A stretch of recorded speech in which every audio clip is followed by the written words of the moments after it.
We have study about the male part. Male part में हमने क्या क्या स्टडी किया था? मेल के दो पार्ट होते हैं, एक एंथर होता है और एक क्या होता है? फिलामेंट। एंथर के अंदर हमने बताया था माइक्रोस्पोरेंजियम है, और माइक्रोस्पोरेंजियम आगे जाके क्या बना रहा है? पोलन ग्रेन बना रहा है। इसी तरह क्या है, अब हम फीमेल पार्ट स्टडी कर रहे हैं। फ्लावर के अंदर जो सेकेंड एसेंशियल पार्ट होता है उसे क्या बोलते हैं? Female part. फीमेल पार्ट को नाम दिया जाता है ग्वानोशियम। जैसे हम वहाँ स्टेमन नाम ले रहे थे, स्टेमन में मैन आ रहा था, तो वो खुद ही इंडिकेशन दे रहा है वो कौन सा पार्ट है? मेल पार्ट है। यदि हम फीमेल पार्ट की बात करें तो इसे हम क्या बोलते हैं? ग्वानोशियम बोलते हैं। तो ग्वानोशियम हमारा क्या है? Female part. जीभ और गर्ल भी हो गया, तो हम इस लॉजिक से इसको लर्न कर सकते हैं। अब देखो, जो फीमेल पार्ट है उसका एक फ्री यूनिट होता है। ये फ्री यूनिट है, इसे हम क्या बोलते हैं? कार्पल या क्या बोलते हैं? पिस्टिल बोलते हैं। और ये कार्पल और पिस्टिल आपके कितने पार्ट्स के बने हुए हैं? फर्दर ये 3 पार्ट्स के बने हुए हैं। फर्स्ट पार्ट इसमें क्या है? स्टिग्मा। सेकंड पार्ट इसमें क्या है? स्टाइल। थर्ड पार्ट इसमें क्या है? ओवरी। स्टिग्मा जैसे आपको यहाँ दिख रहा है, इट इज अ कैसा पार्ट है? टर्मिनल पार्ट है। या हम बात करें तो ये कौन सा पार्ट हो जाता है? डिस्टिल पार्ट भी हो जाता है। सेकंड हम बात करें तो इसके बिल्कुल अपोजिट में जो पार्ट आपको नजर आ रहा है ये क्या है? ओवरी है। ओवरी बिल्कुल स्टिग्मा के कहाँ लाई कर रही है? अपोजिट। और ओवरी देखो आपको क्या इसके बेस से अटैच नजर आ रही है, जिसे हम क्या बोलते हैं?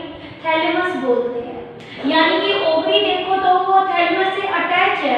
कैसे अटैच है? ये भी प्रॉक्सिमली है, जैसे आप बोलते थे कि फिलामेंट है वो अटैच होता है थैलेमस पार्ट के साथ। कैसे? प्रॉक्सिमली। यानी कि ये स्टिग्मा इसका कैसा पार्ट है? डिस्टिल पार्ट है।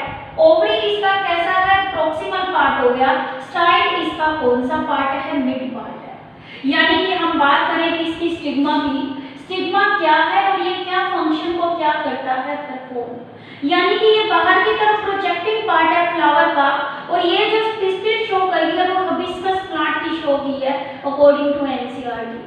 तो इसमें क्या है कि जो ये स्टिग्मा पार्ट है ये क्या काम करेगा? स्टिग्मा के ऊपर आपको पता है पोलिनेशन होती है, तो पोलन ग्रेन आके कहाँ गिरेंगे? इस स्टिग्मा के ऊपर पोलन ग्रेन आगे फॉल होते हैं। तो इस पोलन ग्रेन को रिसीव करने का काम कर रहा है वो कौन कर रहा है? स्टिग्मा कर रहा है। मैंने प्रीवियस वीडियो में भी बोला था कि क्या है, हर पोलन ग्रेन पोलिनेट नहीं होते, क्योंकि ये किसी एक रिएक्शन पे क्या करता है? डिपेंड करता है। और ये डिपेंड किस पे करता है? कंपैटिबिलिटी। अब एक नई टर्म आ गई आपका कि एक तो स्टिग्मा क्या काम कर रहा है? पोलन ग्रेन को रिसीव कर रहा है। So it is called the receptive part and the landing platform for pollen grain. Second, it determines करता है कंपैटिबिलिटी और इनकम्पैटिबिलिटी। ये अब मीनिंग क्या है? और ये कंपैटिबिलिटी और इनकम्पैटिबिलिटी किसकी वजह से होती है? टैप्टम की वजह से होती है। और टैप्टम क्या करता है? कंपैटिबिलिटी प्रोटीन बनाता है। अब ये कंपैटिबिलिटी प्रोटीन क्या है? जैसे देखो कि मैंगो के पोलन ग्रेन मैंगो पे ही गिर रहे हैं, तभी वो क्या हो रहे हैं? जर्मिनेट हो रहे हैं। ऑरेंज के यदि पोलन ग्रेन मैंगो पे गिर जाए तो जर्मिनेशन नहीं होती। नेचुरल है, जैसे आपके घर में कोई आ रहा है तो आपका क्या है? रिलेटिव है, तो आप उसको घर में अलाउ करते हो। इसका मतलब जिस चीज के साथ हमारी क्या है? इंटीमेसी, उसको हम अलाउ कर रहे हैं, दैट इज कॉल्ड कंपैटिबिलिटी। इसी तरह पोलन ग्रेन के अंदर भी क्या है? कंपैटिबिलिटी। और ये कंपैटिबिलिटी दो चीजों की वजह से होगी। और ये कंपैटिबिलिटी या तो किसकी वजह से है? Pollen grain. सेकंड, ये किसकी वजह से नजर आएगी आपको? स्टिग्मा की वजह से। यानी कि इनके बीच में कोई ना कोई एक ऐसा प्रोटीन होता है जो इस कंपैटिबिलिटी को क्या करता है? डिटरमाइन। यदि इन दोनों के प्रोटीन सेम है, वो उसको अलाउ करे, तो आपका क्या है? कंपैटिबिलिटी रिएक्शन हो जाएगी। It means pollen grain pollen tube बनानी शुरू कर देगा। और यदि मान लो ये पोलन ग्रेन गिर गए और इसने क्या किया कि इसने पोलन ट्यूब नहीं बनाई, तो वो क्या है? इनकम्पैटिबिलिटी आ जाएगा। तो अब आपको दो टर्म्स यहाँ पे बहुत अच्छे से क्लियर हो गई कि एक तो आपका स्टिग्मा है वो रिसेप्टिव पार्ट है जो रिसीव करता है पोलन ग्रेन को, दूसरा ये डिटरमाइन करता है किसको? कंपैटिबिलिटी और इनकम्पैटिबिलिटी रिएक्शंस को। सेकंड वर्ड आता है जिसे हम क्या बोलते हैं? स्टाइल। स्टाइल देखो आपको फिलामेंट की तरह लॉन्ग स्लेंडर इलैंगुएटेड स्ट्रक्चर नजर आ रही है, और ये लाई कहाँ कर रही है? बिलो स्टिग्मा लाई कर रही है। और यानी कि ये ऊपर से तो क्या स्टिग्मा, नीचे की साइड से क्या है ओवरी को कनेक्ट करती है। So it help in connecting the stigma with the ovary. अब now the last one part, it is called the ovary part. जैसे आपको पता है कि हमने वहां बोला था कि क्या स्टेमन को हम क्या बोलते हैं, माइक्रोस्पोरोफिल बोलते हैं। इसी तरह फीमेल पार्ट को हम क्या बोलते हैं, मेगास्पोरोफिल बोलते हैं। वहां आपने कहा कि उसका फर्टाइल पार्ट कौन था, वहां का फर्टाइल पार्ट था एंथर। और इसी तरह हम बात करें फीमेल पार्ट की, फीमेल के अंदर जो आपको फर्टाइल पार्ट नजर आएगा वो क्या आएगी, ओवरी। ओवरी देखो आपको कैसी नजर आ रही है, स्वोलन नजर आ रही है। और ये क्या है आपका बेस पे नजर आ रही है, तो ये स्वोलन और आपका कैसा पार्ट है, बेसल पार्ट है। अब ओवरी के अंदर भी हमारा एक क्या करता है, छोटा सा फ्लो लाई करता है। जैसे देखो आप एंथर में बोलते थे क्या प्रेजेंट था, माइक्रोस्पोरेंजियम। ओवरी में भी कोई स्ट्रक्चर क्या होगी, प्रेजेंट होगी, और जिसे हम क्या बोलेंगे, ओव्यूल। वहां हम एंथर में माइक्रोस्पोरेंजियम बोल रहे थे, इधर हम क्या बोल रहे हैं, ओव्यूल बोल रहे हैं। ओव्यूल का दूसरा नाम को रिलेट करें तो वो क्या बन जाता है, मेगास्पोरेंजियम। अब यहाँ देखो आपको मैंने ये छोटा सा एक लेटर शो कर दिया ओवरी के अंदर ही। ओवरी के अंदर ये छोटा सा राउंड स्ट्रक्चर ये क्या है, ओव्यूल है। अब ये ओव्यूल क्या करेगा, अटैच होगा, किसके साथ अटैच होगा, ये अटैच होता है किसके, ओवरी की बॉल के साथ। ओवरी की बॉल के साथ जब ये अटैच हो रहा है तो यहाँ एक स्टोक लाइक स्ट्रक्चर भी क्या है, बन गई है। और इसके नीचे बेस पे यदि हम बात करें, ये बेस पे भी एक टिश्यू की क्या हो रही है, फॉर्मेशन। यानी कि इस डायग्राम को हम थोड़ा सा इलेबोरेट करते हैं तो इस डायग्राम में आपको इस तरह से पार्ट नजर आ रहे हैं। फर्स्ट देखो this one is the ovary. Ovary के अंदर ये चैम्बर नजर आ रही है, इसे ओवरियन कैविटी बोलते हैं या इसे लोक्यूल बोलते हैं। कईयों में तो ये कैविटी एक ही नजर आती है और कई फ्रूट्स में ये कैविटी क्या होती है, बहुत सारी नजर आती है। और इसी के बेस पे या तो ये यूनिलोकुलर होता है, ये बाइलोकुलर भी हो सकता है और मल्टीलोकुलर भी होता है। इसमें मैंने बताया सेकंड क्या है, जो स्ट्रक्चर प्रेजेंट होती है इसे हम क्या बोलते हैं, ओव्यूल बोलते हैं। ओव्यूल फिर क्या करता है, अपने आप को क्या करता है, अटैच। जब वो अपने आप को अटैच कर रहा है तो किससे कर रहा है, इस जंक्शन की हेल्प से। ये स्ट्रोक जैसी स्ट्रक्चर नजर आ रही है आपको। और यहाँ से जो ये टिश्यू से जो ये अटैच है, ये वाला पार्ट यहाँ तक और ये वाला पार्ट इसका एक अलग से बन गया, यानी इसे तो हम क्या बोल रहे हैं, ओव्यूल। ओव्यूल का दूसरा नाम क्या होता है, मेगास्पोरेंजियम। और ये वाला पार्ट जो यहाँ रेड दिखा है ये प्लेसेंटा। प्लेसेंटा जैसे आप कहते हो कि मदर क्या करती है, बेबी को नरिश करती है। फीमेल के अंदर भी ओवरी है, ओवरी यूट्रस का बिहेव कर रही है और उसमें जो ग्रो कर रहा है वो ओव्यूल, यानी कि ये क्या है, उसको नरिशमेंट दे रहा है। और ये नरिशमेंट जो देता है वो कौन देता है, प्लेसेंटा। और प्लेसेंटा इस केस के अंदर कैसा टिश्यू है, पैरेन्काइमेटस कुशन टिश्यू है और जो हेल्प करता है, हेल्प इन नरिशमेंट। और ये क्या करेगा, जब नरिशमेंट में हेल्प करेगा तो किसको करेगा, नरिश करने में, ओव्यूल को। और यहाँ पे देखो जो ये कैविटी नजर आई इसे हम क्या बोलते हैं, ओवरियन कैविटी बोलते हैं। Ovarian cavity. ओवरियन कैविटी का दूसरा नाम आपको मैंने क्या बताया, लोक्यूल बोलते हैं। अब इसके अंदर ये वाली स्ट्रक्चर खुद किसकी थी, ओवरी की। अब एक पॉइंट आप यहाँ भी ध्यान दो कि जो ये आपकी स्ट्रोक नजर आ रही है किसकी, जिससे प्लेसेंटा ओव्यूल से अटैच है, इसको एक स्टैंडर्ड नाम दिया जाता है फ्यूनिक्यूलस। फ्यूनिक्यूलस इसकी कैसी स्ट्रक्चर होती है, स्ट्रोक लाइक। ओव्यूल जब इसके साथ क्या है, अटैच है, तो वो इस जंक्शन से यहाँ पे अटैच है। ये अटैच है तो ये अटैचमेंट पॉइंट इसके अंदर क्या होता है, हाइलम होता है। यानी कि हाइलम की हेल्प से ओव्यूल स्टोक से अटैच है।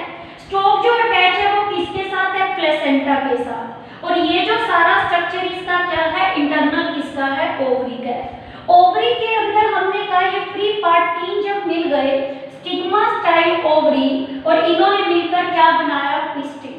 पिस्टिल का नंबर डिफरेंट फ्लावर्स अलग डिफरेंट फैमिलीज में वेरी करता है। पिस्टिल जब एक होती है तो उसे बोलते हैं मोनोकार्पलरी, पिस्टिल जब दो होती हैं तो इसे क्या बोलते हैं बाइकार्पलरी, और पिस्टिल जब क्या होती हैं मैनी होती हैं तो इसे क्या बोलते हैं पॉलीकार्पलरी। मैनी पिस्टिल्स होते हैं तो ये वर्ड किसके लिए आता है, पॉलीकार्पलरी के लिए आता है। Now the structure of ovule. Ovule is also called the megasporium. Here we draw the two diagram of the ovule.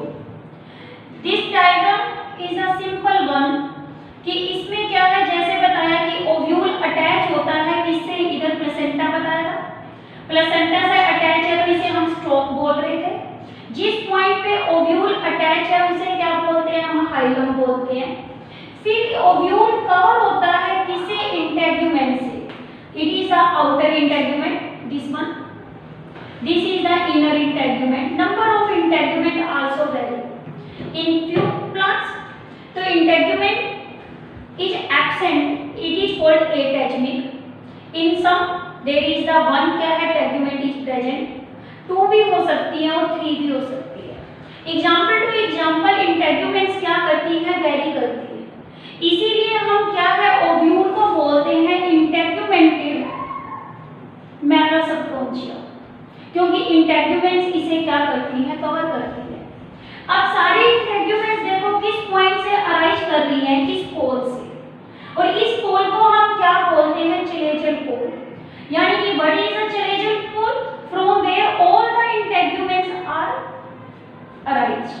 ये इंटेगुमेंट्स अब मूव कर रही है कहाँ, अपवर्ड्स, अपवर्ड जब मूव कर रही है तो देखो ये कंप्लीट कवर नहीं कर रही किसको, एम्ब्रियो सैक को। एम्ब्रियो सैक स्ट्रक्चर को इंटेगुमेंट्स क्या करती है, कवर, वन एंड से ये कवर नहीं करती तो इस एंड को हम कौन सा एंड बोलते हैं, माइक्रोपाइल पोल।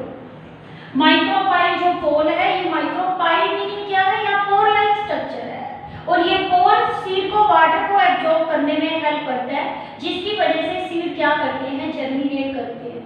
आप देखो जितने भी स्प्राउट्स बनाते हो पहले सीड को पानी में डालते हो, स्वेल अप कर जाते हैं, वो स्वेलिंग ऑफ सीड जो होती है वो किसकी वजह से होती है, माइक्रोपाइल एंड की वजह से होती है, क्योंकि ये पोर उन्हें वाटर को एब्जॉर्ब करने में क्या करता है, हेल्प। इट मींस माइक्रोपाइल और chalazal are opposite to each other.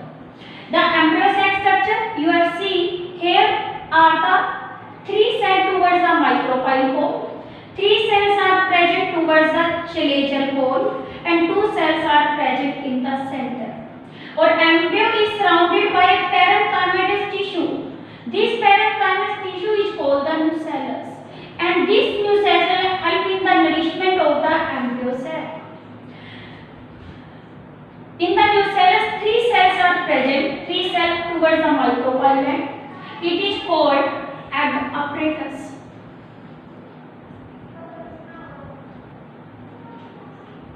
Three are present towards the chalazial end. It is called antipodal cells.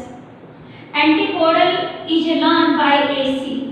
AC for antipodal cell towards the क्या है, chalazial end. और egg apparatus are present towards the micropyle end. In the center, two cells are present. It is called polar nuclei. It means embryo sac contains 8 cells. 3 towards the micropyle and it is called the egg apparatus. Second, it is called क्या है, polar nuclei in the middle, and 3 cells present towards the chalazial and it is called the antipodal cells. In the detailed structure of the embryo sac we will discuss in the next video. This is the structure of the ovule and this type of ovule called the atrophous ovule. या इसे बोलते हैं ऑर्थोट्रोफस ovule. इसे ortho का दूसरा नाम erect है। क्यों इरेक्ट है? Funiculus, embryo sac, micropyle all lies in the straight line. All lies in the straight line. Example are gymnosperm जैसे साइकस और पाइनस हो गया। अदर एग्जांपल्स में पाइक्रम और कौन सा हो गया, पोलीगोनम। यानी ऑर्थोट्रोफस ओव्यूल आपको समझ आ गया। ये क्यों एक्सप्लेन किया, ताकि आपको क्या है, एंजियोस्पर्म का ओव्यूल नजर आ जाए। एंजियोस्पर्म के ओव्यूल्स को हम क्या बोलते हैं, एनाट्रोफस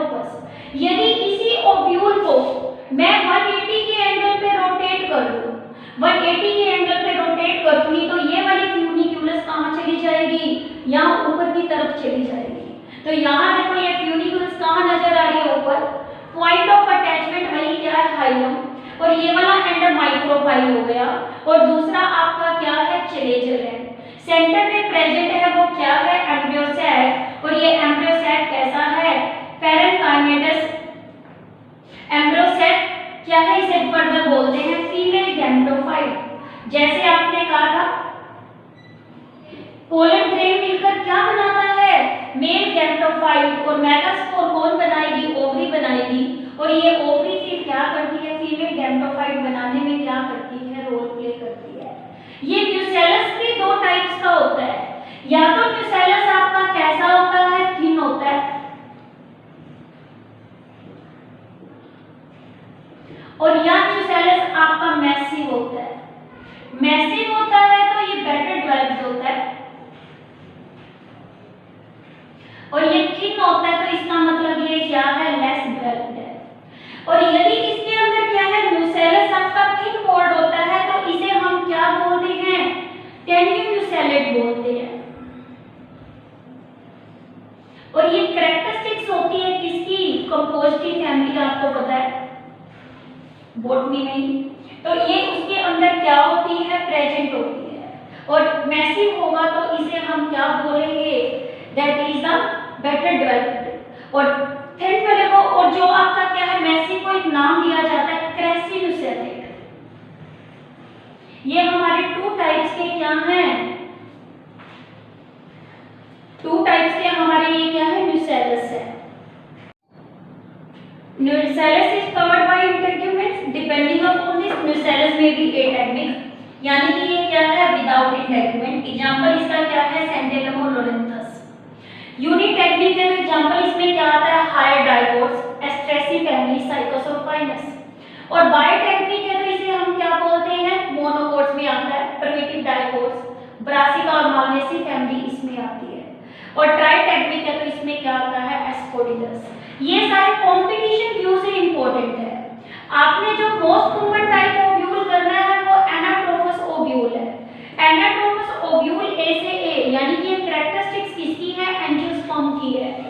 यदि इसको हम 90 के एंगल पे रोटेट कर दें तो 90 के एंगल पे रोटेट करोगे तो ये इतना चला जाएगा, ये फेस रोटेट होके यहाँ आ जाएगा।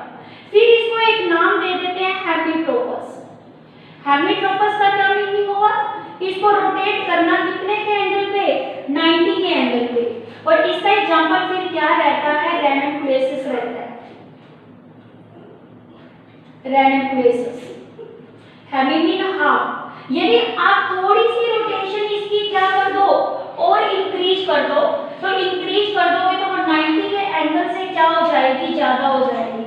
और 90 के एंगल से जब रोटेशन क्या हो जाएगी, ज्यादा, तो वो कितने पे आ जाएगी, 90 से लेके 150 के बीच में। तो इस केस में इसे हम क्या बोलेंगे, कंपाइलोट्रोपस।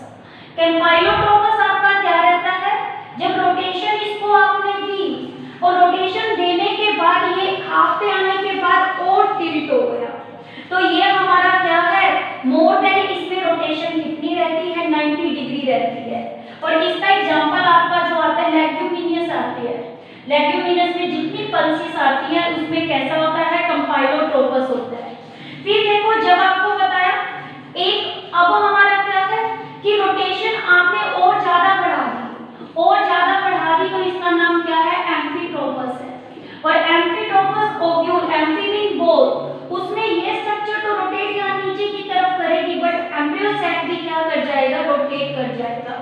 बोथ बॉडी और एम्ब्रियोसैक ये दोनों ही क्या होती हैं, इसके अंदर कर्व्ड होती है। और 180 पे तो आपको बताया ही था, क्या बोलते हैं, एनाट्रोफस बोलते हैं।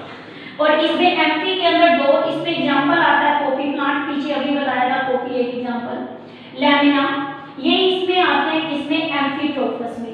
यदि फ्यूनिक्यूलस क्या हो जाए, ये वाली, ये इसको कवर करके ऊपर तक आ जाए, तो इसमें क्या होगा, ये सर्सिनोट्रोपस बनाता है। तो यानी कि क्या है, सर्सिनोट्रोपस। सर्सिनोट्रोपस में क्या होगा कि 180 के बाद भी रोटेशन हो गई, फ्यूनिक्यूलस पूरे ओव्यूल को कवर करना क्या कर देगी, सराउंड कर देगी। और इसमें एग्जांपल जो आता है वो किसका आता है, ओपनशिया का आता है। ये सारा रिगार्डिंग हमारा स्ट्रक्चर था किसका, ओव्यूल का। Depending upon carpels, carpels either is the one monocarpellary, two is bicarpellary, when many these are called multicarpellary. Multicarpal condition is called the polycarpellary. अब कार्पल्स बहुत सारे हैं तो ये कैसे अटैच है, either carpels are the free, when the carpels are free it called apocarpus condition. Apocarpous condition तो तीन पार्ट है, स्टिग्मा, स्टाइल, ओवरी। तो इसमें क्या है, ओवरी तो फ्री रहेगी और अदर पार्ट्स इसमें कैसे होंगे, फ्यूज होंगे। और इस केस के अंदर हमारा क्या है कि जो एक एक्सेप्शन आता है किसका, ओलियंडर प्लांट का। ओलियंडर प्लांट में है एपोकार्पस कंडीशन, बट ये क्या है, ओवरी क्या रहती है, फ्यूज्ड रहती है। और इसके दो एग्जांपल आते हैं, और एक कौन सा, माइचीलिया, एक रैनोकुलेसिस। Mycelia is very important from NEET point of view. How apocarpus condition and syncarpus is vary, and what is the examples of apocarpus and syncarpus. This is the example of the Mycelia plant. Here it is the condition is apocarpus. सब corpus आपको कैसे नजर आ रहे हैं, free आ रहे हैं। Stigma और style इसकी कैसी है, आपकी वो फ्यूज रहती है। और इसकी क्या है, ओवरी आपस में क्या रहेंगी, फ्री रहेगी। सेकेंड कंडीशन आती है जिसे हम क्या बोलते हैं, सिनकार्पस। सिनकार्पस में कार्पस क्या है, फ्यूज्ड है। इसमें स्टिग्मा, स्टाइल क्या रहेगा, free, but ovary is the fused. यानी कि एक्सेप्शन ओलियंडर बताया कि ओवरी कैसी है, फ्यूज्ड है, बट ये कंडीशन कौन सी है, एपोकार्पस है। और इसमें एग्जांपल क्या है, हबिस्कस, जैसे हमने पीछे डायग्राम में किया था लास्ट में कि क्या है, उसमें स्टाइल और स्टिग्मा कैसे थे आपके, वो फ्री थे, और ओवरी उसमें क्या थी, फ्यूज। सेकेंड एग्जांपल आता है कौन सा, papaver Poppy plant. This question is very very important in the next chapter also. Poppy plant में आपका क्या होता है, पॉपी प्लांट से आपको एक ड्रग मिलती है जिसका नाम क्या होता है, ओपियम। मैं यही बता रही हूँ आपको, ओपियम जो मिलती है वो पॉपी प्लांट से मिलती है। ये एक क्या है, ड्रग है। और इसके अंदर जो कंडीशन मिलती है, क्या मिलती है आपको, सिनकार्पस कंडीशन मिलती है। इसके अंदर देखो ये वाला पार्ट कैसा नजर आ रहा है, स्टिग्मा नजर आ रहा है। और स्टिग्मा इसमें बताया कि स्टिग्मा और स्टाइल फ्री है, बट ओवरी कैसी रहती है, फ्यूज रहती है। कई बार क्वेश्चन इस वे में आ जाता है, how the mycelia and paper are differentiate from each other, then you differentiate with the help of the condition apocarpus and the syncarpus.